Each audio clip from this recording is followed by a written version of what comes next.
What I want to talk to you about is something that I wrote about in my book called The Case for Make-Believe. And it's about not just the importance of hands-on creative play, but about how commercialism and advertising and marketing to children really undermines creative play and prevents children from playing.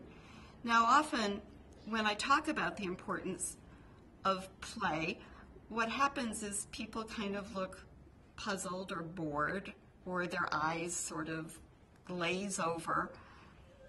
But the thing is that creative play is the foundation of learning and creativity and constructive problem solving and self-regulation, the ability to follow through on projects and to have self-control and to delay gratification.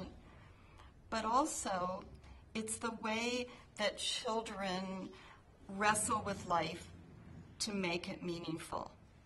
And the United Nations thinks that creative play is so important that it's listed in their Convention on the Rights of a Child, that children have a right to play. And yet, as a society, in industrialized countries and in countries that are becoming more industrialized, we seem to do everything that we possibly can to prevent children from playing. And we do that in a lot of different ways, but one of the ways is because children are inundated with commercials and with commercialism and with advertisements for toys that actually inhibit rather than nurture creative play.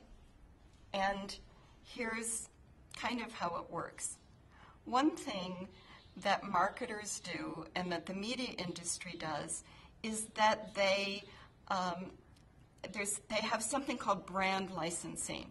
And that's when a character like SpongeBob SquarePants or I don't know if you have Dora the Explorer here, characters that children fall in love with are sold.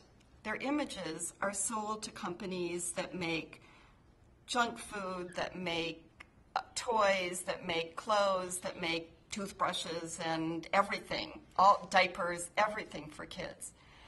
And so what happens is that when children see these programs and they fall in love with the characters, then they want all the things that they see that have that character's image on it. And when it comes to toys, for instance, children play less creatively with toys that are based on media characters. And they especially play less creatively with them if they see the program. And the thing is, today, now that we have DVDs and you can watch videos on cell phones and MP3 players, and so now, or in the back seat of cars, now children don't just see a program once. They see the program over and over and over again. And so they learn the scripts from the program. And then if their toys come from the program, then what the children end up doing is imitating what they see. And that's not creative play.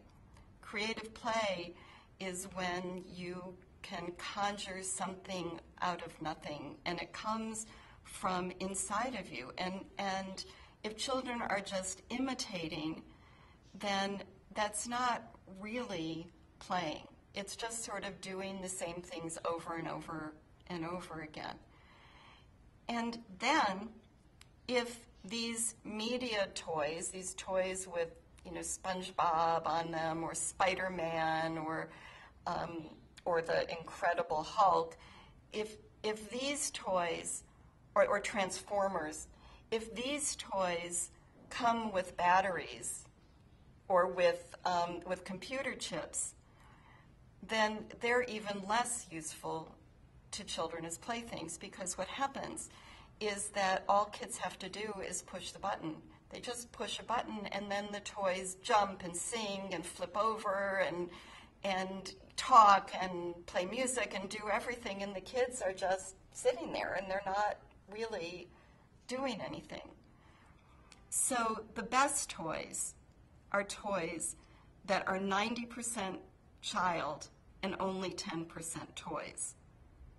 But the best-selling toys are the opposite. The best-selling toys are toys that tend to do everything for a child, or that really limit and constrict children's creative play.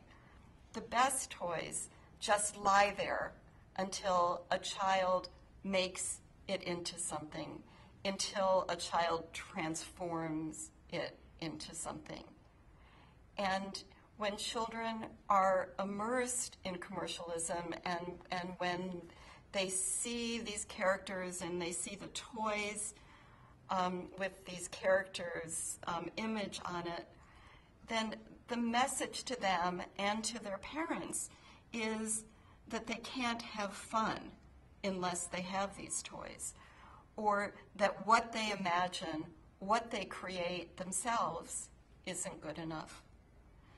So one of the reasons that I became so concerned about advertising and marketing, and why in the United States I'm one of the founders of an organization called the Campaign for Commercial-Free Childhood, is the reason. I mean, marketing is a factor in so many problems in children's lives, and obesity and precocious sexuality, eating disorders, youth violence, the acquisition of materialistic values, all of those things. And all of those are very important, but for me, the biggest tragedy is the erosion of children's creative play. And so, again, I'm sorry I can't be here with you tonight, and I'm really grateful to my friends at Instituto Alana, not just for inviting me here, but also for the incredible work that they're doing here in Brazil to hold corporations accountable and to stop the escalation of commercialism in the lives of Brazilian children.